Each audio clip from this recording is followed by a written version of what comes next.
안녕하세요. 여러분의 삶이 눈부시게 빛나길 바라는 루나 펄스입니다. 오늘 소개해 드릴 책은 소식은 어떻게 부와 장수를 불러오는가? 소식주의자입니다. 미즈노 남보쿠 지음, 최진호 옮김, 조한경 추천사, 펴낸 곳은 사이먼 북스입니다. 저자 소개를 해드리겠습니다. 고아였던 남보쿠는 10세 때부터 술을 먹기 시작하면서 감옥살이를 했습니다.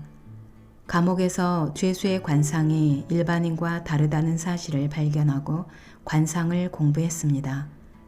관상가가 말하길 칼을 맞아 죽을 관상으로 1년밖에 살 수 없으니 그 불운을 피하려면 스님이 되는 수밖에 없다고 했습니다. 저를 찾아가니 주지 스님은 1년 동안 보리와 콩만으로 식사를 계속하면 입문을 허락하겠다라고 약속했다고 합니다. 그렇게 보리와 콩으로 1년을 보내고 절에 가는 길에 다시 관상가를 찾아가니 칼에 맞아 죽을 관상이 없어졌는데 큰 공덕을 세운 모양이다 라며 축하해 주었습니다. 남보쿠는 여기서 스님이 아니라 관상가가 되기로 뜻을 굳힙니다. 그때부터 3년간 이발소에서 일하며 두상과 면상을, 3년간 목욕탕에 때밀이를 하며 전신상을, 3년간 화장터 인부로 일하며 뼈와 골격을 공부했습니다. 그 이후로 단식과 폭포 수련 등의 어려운 고행을 한 결과 사람의 운명은 식에 있다는 진리를 깨닫게 되었습니다. 마침내 그를 존경하는 제자들이 3,000명이나 되었고 황실의 사랑을 받아 종5의 벼슬도 받게 되었습니다.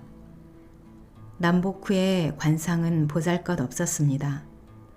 보기 드문 빈상이었지만 음식의 절제에 따라 운명이 바뀐다는 큰 깨달음을 얻었다고 합니다.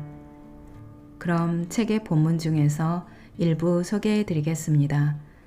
오늘도 책과 함께 편안한 시간 되시기 바랍니다. 환자혁명 책을 쓴 저자 조한경 원장의 추천사를 읽어드리겠습니다. 건강을 유지하고 장수하는 비결을 손에 꼽으라면 반드시 포함되는 것 중 하나가 소식하는 습관입니다. 최근 열풍을 일으키고 있는 저탄고지나 간헐적 단식의 본질은 소식하는 습관과 같습니다. 책의 저자는 현대 영양학과는 전혀 연관이 없는 200여 년 전 일본의 관상가요, 운명학자요, 사상가입니다. 현대적인 과학 기법이나 연구 없이 오로지 관찰과 지혜로만 썼던 책의 내용들이 이제 와서 하나 둘씩 증명되고 있는 셈입니다. 저자는 소식을 통해 관상을 이기고 운명을 바꿀 수 있다고 주장합니다. 나 역시 이에 깊이 공감하는 바입니다. 올바른 식사법이 체형을 바꾸고 건강 상태를 개선하고 사고방식과 집중력을 바꾼다는 것은 억측이 아니라 가장 평범한 과학입니다. 관상을 이기고 운명을 바꾸는 절제의 힘, 소식에 대한 놀라운 통찰을 넘어 삶의 지혜가 가득 담겨 있는 책입니다. 당신의 운명은 먹는 음식으로 결정된다. 스승님은 관상의 대가이십니다. 관상은 타고난 것으로 알고 있는데 먹는 음식이 관상을 바꾼다고 하십니다. 이는 무슨 말씀이십니까? 관상을 타고난 것으로 알고 있는데 그것은 잘못된 생각입니다. 만물 중에 변하지 않는 것이 없듯이 관상도 그러합니다. 그 사람이 매일 먹는 식사의 양에 따라 그 사람의 부와 명예와 수명, 그리고 미래의 운명까지도 예측할 수 있습니다. 물론 힘든 육체 노동을 하지 않는 사람들에게 해당되는 사항입니다. 육체 노동에 종사하는 사람은 그 사람이 하는 노동의 내용에 따라 식사량의 정량이 정해져 있고 신체의 크기나 노동의 강약에 따라서도 식사량이 달라질 수 있습니다. 또한 나이가 젊거나 많음에 따라 조금씩 달라질 수도 있습니다. 그러나 전체적으로 그가 매일 섭취하는 식사량의 다소에 따라 운명의 기흉이 결정됩니다. 옛날 선인들의 격언 중에 하늘에 녹이 없는 사람은 출생하지도 않으며 땅에 뿌리 없는 풀은 돋아나지도 않는다 라고 하였습니다. 이것은 빈부 귀천을 막론하고 사람은 누구라도 하늘에서 주어진 일정한 식사량이 있다는 뜻입니다. 일정량의 식사량이 주어져 있기 때문에 30년에 걸쳐 과식하고 폭식하는 사람은 30세를 살고 100년에 걸쳐 절제하여 소식하는 사람은 100세를 산다는 말입니다. 이러한 사실을 깨닫지 못하고 함부로 욕심을 내어 먹는 사람은 하늘의 법칙을 파괴하는 사람입니다. 인간이 세상에 태어나면 음식이 있어야 생명을 유지할 수 있습니다. 생명이 존재하는 곳에는 반드시 음식이 있고 먹을 것이 있는 곳에는 반드시 생명이 있습니다. 인간의 길흉은 모두 음식에 의해서 결정된다고 해도 과언이 아닙니다. 따라서 두려워할 것도 음식이요 신중해야 할 것도 음식입니다. 식사량이 적은 사람은 관상학적으로 불길한 관상을 가지고 태어났다고 하더라도 운세가 좋습니다. 나름대로 축복받는 인생을 보내며 젊어서 죽는 법이 없는데 이런 사람은 말년에도 길한 법입니다. 식탐이 심하고 지나치게 많이 먹어 과식하는 사람이 있습니다. 이런 사람은 관상학적으로 길상을 가지고 태어났다 해도 젊어서부터 몸이 무너지기 쉽습니다. 뱃속을 8알만 채우면 의사가 필요 없다. 스승님의 가르침대로 소식을 실천하고 있지만 좋은 것을 골라 먹는 미식가이기도 합니다. 소식을 하면 미식도 괜찮은지 가르침을 주십시오. 하루 3끼의 식사를 항상 대식하거나 폭식하는 사람은 관상이 길상이라 하더라도 운세가 일정치 않습니다. 가난한 사람은 더욱 공공에 빠지고 부자라 하더라도 가세가 기울게 됩니다.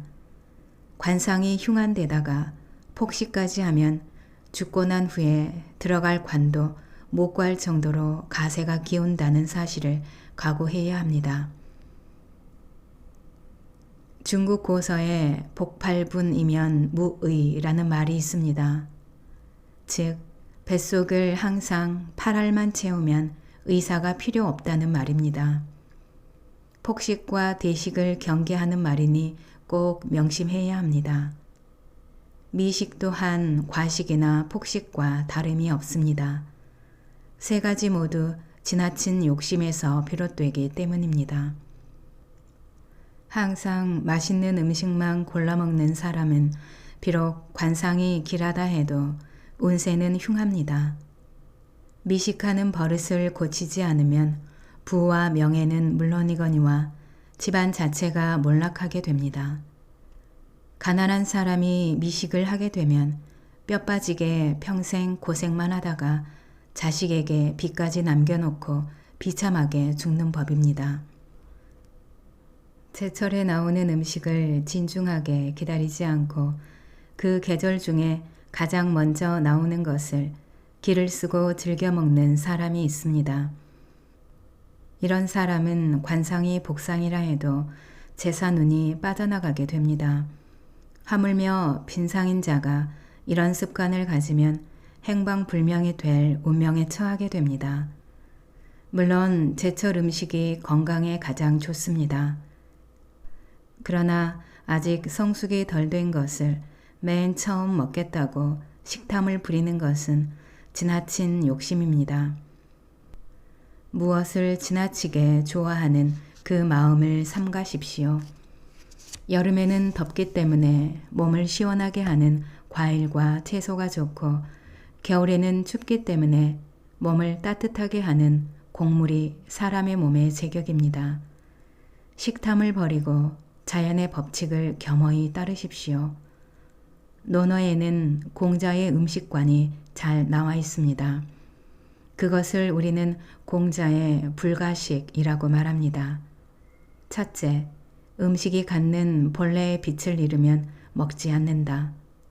둘째, 집에서 만들지 않은 음식은 먹지 않는다.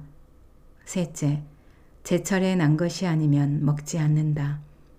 이렇게 기록되어 있습니다.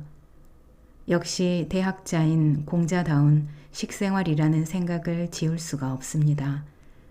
곡식과 채소처럼 검소한 음식을 먹는 것을 조식이라 부릅니다. 항상 자기의 생활 수준보다 낮은 정도의 조식을 실천하는 데 힘쓰십시오. 관상이 빈상이라 해도 언젠가는 재산을 모으고 늙어서는 안락한 생활을 하게 되며 질병 없이 천수를 누리게 됩니다. 이런 사람은 흔치 않습니다. 그러나 나는 조식을 실천하여 장수를 누리는 사람들을 많이 보았습니다. 식사가 불규칙한 사람은 정신이 망가진다. 스승님의 가르침에 따라 소식을 실천하고 있지만 일이 너무 많아 불규칙하게 먹습니다. 불규칙하더라도 소식하면 괜찮겠습니까? 식사 시간이 불규칙한 사람은 비록 지금 길상이라고 해도 운세는 흉한 법입니다. 무슨 일이라도 성취될 것 같으면서도 성취되지 못하고 평생 생활이 불안정하며 말년에는 더욱 나빠집니다. 식사가 불안정하면 삶 자체도 불안정하기 때문입니다. 주역에 사불출기위라는 말이 있습니다. 생각은 그 신분을 넘지 못한다는 말입니다. 신분을 뛰어넘어 생각하기가 어렵다는 말입니다. 달리 말하면 생활이 불규칙하면 생각도 망가지는 법이어서 결국 좋은 관상을 타고 태어난 사람도 입신영달이 불가능하다는 말과도 같습니다. 식사를 잊어버리고 정신없이 뛰어다닌다는 것은 자기 스스로 운명을 관할하지 못한다는 말입니다. 먹는 음식을 절제하여 소식을 실천한다고 해도 불규칙한 식사는 절제를 망쳐버립니다. 식사 시간이 불규칙한 자가 대식하고 폭식을 일삼으면 재산도 잃고 젊어서 병으로 쓰러지게 됩니다. 거기다가 관상이 흉상이라면 죽을 장소조차 정할 수 없어 거린 신세로 삶을 마감하는 법입니다. 주역에 과유불급이라는 말이 있습니다. 이 말은 문자 그대로 지나친 것은 부족함만 못하다 라는 뜻입니다. 지나치게 많이 먹는 것이나 식사 시간을 불규칙하게 하는 것은 모두 과도한 욕망의 표현입니다. 주역에서는 과도한 욕망의 결과 깊은 우물이나 어두운 무덤 속에 빠지게 된다고 했습니다. 큰 사업가라 할지라도 야반 도주하게 되고 낯선 타향에서 비명 횡사하게 됩니다. 분수 넘게 먹는 자는 하늘이 모든 것을 거둬들인다. 스승님, 저는 사람들에게 진 빚이 없습니다. 대식하면 하늘의 빚을 진다는데 무슨 뜻인지 가르침을 주십시오. 인격이 뛰어나거나 인격이 천한 것은 모두 음식을 절제함에 따라 결정되는 법입니다. 이름 높은 고승들이 세상 사람들로부터 존경을 받는 것은 그 스님이 대체로 음식을 두려워하여 절제하고 삼가기 때문입니다. 자기 분수 이상으로 먹는 자는 매일 하늘에 대해 빚을 지고 있는 것과 같습니다. 먹어치운 음식은 모두 똥오줌으로 변할 뿐입니다. 하늘이 내려준 빚을 어떻게 갚을 것입니까? 빌려준 이가 사람이라면 독촉이라도 하지만 하늘은 독촉도 없이 조용히 부와 명예와 수명을 거둬들이고 맙니다. 결국 부와 명예를 남겨두고 자연히 죽을 수밖에 별 도리가 없습니다. 자기 대에서 거둬들이지 못하면 그의 자손으로부터 거둬들입니다. 그 자손에게도 거둬들이지 못하면 그 집안을 망하게 하고 완전히 단절시켜 버립니다. 빌린 것을 갚는 것은 하늘과 땅의 이치입니다. 이 자연의 이치를 항상 마음에 새겨두십시오. 자기 분수에 맞지 않게 대식을 하는 자에게는 항상 재액이 뒤따릅니다. 이는 하늘이 그대를 훈계하기 위해 그대가 빚진 것을 거둬들이는 현상입니다. 배부르게 먹는 것은 목숨의 관역에 활을 쏘는 일이다. 스승님께서는 계속해서 절제를 말씀하십니다. 그러나 지금 곳간에 곡식이 가득합니다. 곡식은 사람의 목숨을 구하기 위한 것 아닙니까? 식솔들에게 충분히 먹지 못하게 하면 먹고 싶은 생각만 일어나기 때문에 큰 고통이고 형벌 아니겠습니까? 곳간의 음식을 마구 먹으면 식솔들이 방만해지는 법입니다. 몸이 먼저 무너지고 그 다음에 정신도 무너지는 법입니다. 정신이 무너지면 가세도 기울게 되는 것이 세상의 이치입니다. 농작물에 비료를 너무 많이 주면 곡식이 쓰러지고 마는 것과 같은 이치입니다. 엄청난 번개와 천둥에도 끄떡없는 나무가 있고 작은 번개에도 쓰러지는 나무가 있습니다. 영양분이 풍부한 땅에서 자란 나무는 뿌리를 깊이 내리지 않습니다. 사방천지에 영양분이 있기 때문에 뿌리를 밑으로 내리지 않고 옆으로 뻗는 법입니다. 그러나 척박한 곳에서 자라는 나무는 물과 영양분을 스스로 찾기 위해 땅속 깊은 곳까지 뿌리를 내립니다. 농작물도 마찬가지입니다. 비료를 절제하여 적게 주면 농작물이 더 많은 영양분을 찾기 위해 땅속 깊이 뿌리를 내리게 됩니다. 그렇게 만들어진 농작물은 비록 크기가 작다 해도 알찬 것이며 많은 영양분을 갖게 됩니다. 산속 깊은 곳에 자라는 산삼이 그렇습니다. 사람의 발길이 닿지 않는 산속 깊은 곳에서 향기를 바라는 송이버섯 또한 그래서 영험한 것입니다. 사람의 목숨을 구하기 위한 음식이라 할지라도 절제함이 없이 대식하고 폭식하는 것을 두려워하십시오. 영양분이 많은 땅에 자라는 나무나 비료를 많이 준 농작물과 같이 힘든 상황이 되면 쉽게 목숨을 잃게 됩니다. 사람도 검소한 조식으로 소식을 실천하면 장수하는 관상으로 변하는 법입니다. 이런 하늘의 이치를 무시하고 대식하고 폭식하는 것은 자기 목숨을 관역으로 해서 화를 쏘는 것과 같지 않겠습니까? 이것은 모두 마음이 미천한 탓입니다. 지나친 것은 모자람만 못한 법입니다. 밥그릇의 크기를 줄일수록 부와 장수의 크기는 늘어난다. 스승님, 저는 육체 노동은 별로 하지 않는 편입니다. 그런데 먹는 것만은 대식하고 폭식합니다. 아직까지 식사의 양을 정하지 못해 갈팡질팡하고 있습니다. 그래서 오늘부터 밥그릇을 조금 작은 것으로 바꾸고 매일 2끼만 먹으려고 합니다. 이렇게 3년 동안 실행하면 부와 장수를 얻을 수 있겠습니까? 밥그릇의 크기는 그 사람의 신분에 따라 다릅니다.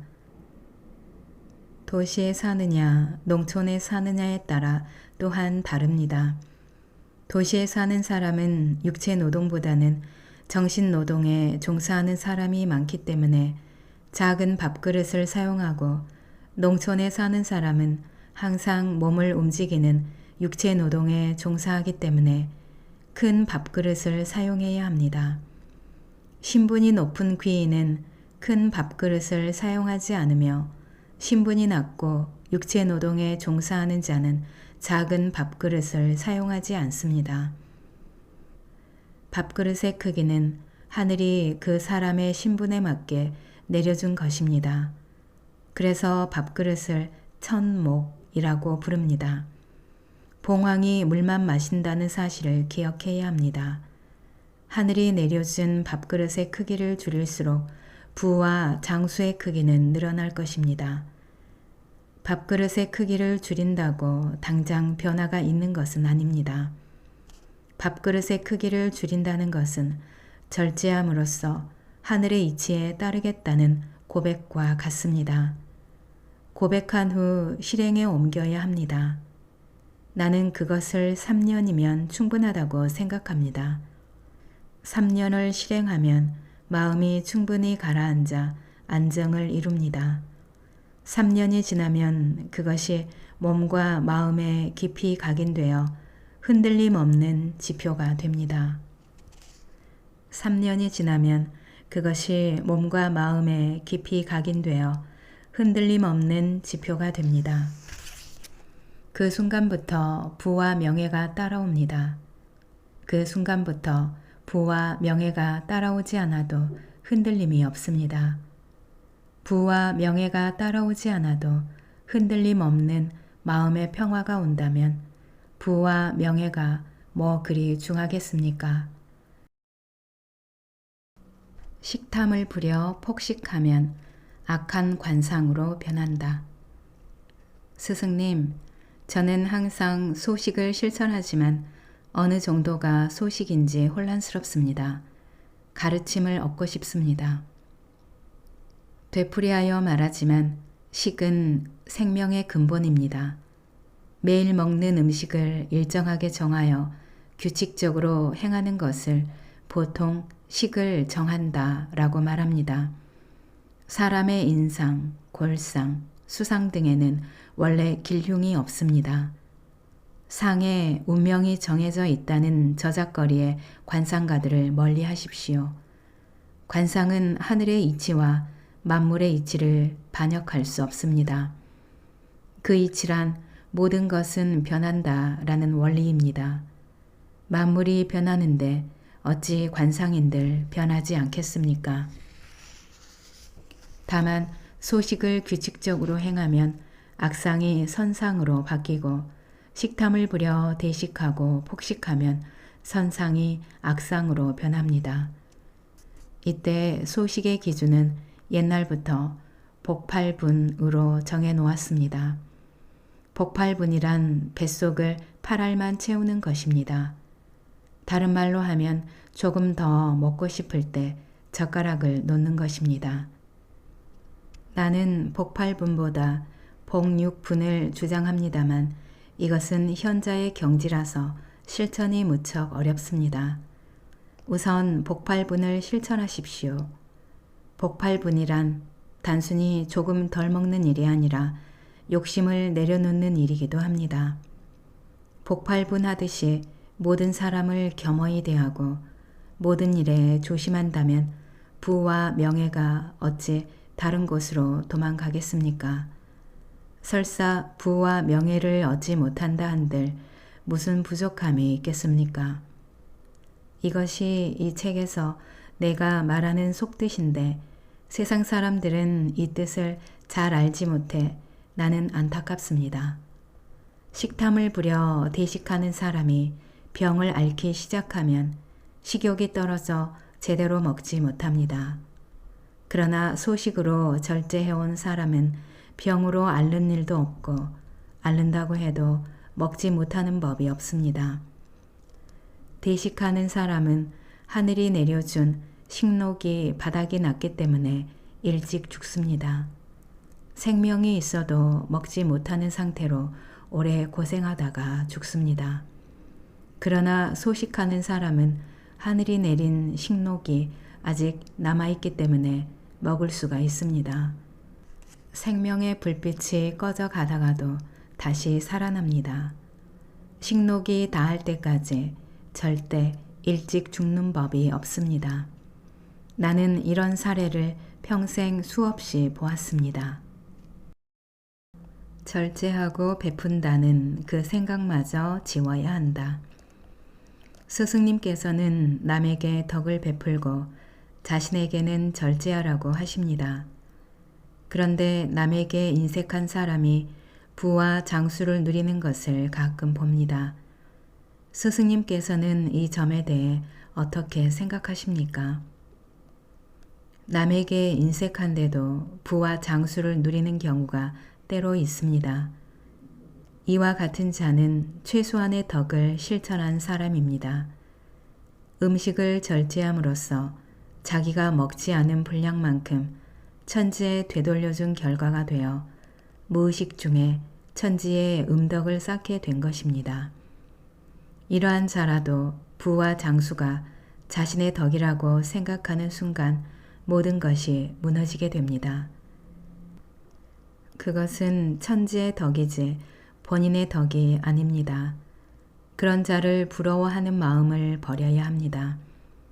이와 같이 인색한 자의 관상은 어딘지 모르게 부족해 보입니다. 관상을 실천적 의미로 파악하는 관상가나 운명가는 이것이 보입니다. 진정으로 도를 실천하는 사람은 자신은 절제하고 남에게 덕을 베푸는 자입니다. 그리고 자신에게 절제하고 남에게 덕을 베풀고 있다는 생각마저 지운 사람입니다. 남에게 인색한 사람이 부와 장수를 누린다고 질투하는 마음을 그대는 버리시기 바랍니다. 주역에 손과 익에 대한 뜻풀이가 나옵니다. 손은 글자만 보면 잃는다는 뜻이지만 원래의 속뜻은 다른 사람에게 자신의 것을 내어준다는 말입니다.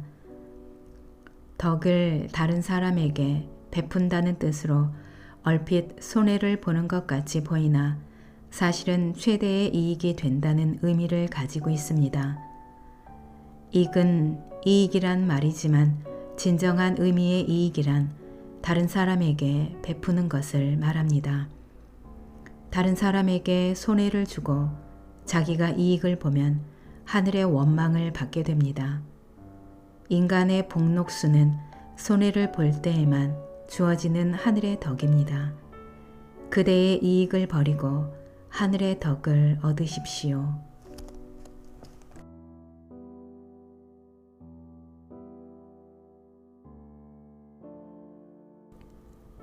오늘 영상은 여기까지입니다. 여러분의 구독과 좋아요, 알림 설정은 저에게 큰 힘이 되는 거 아시죠? 오늘도 끝까지 들어주셔서 감사합니다.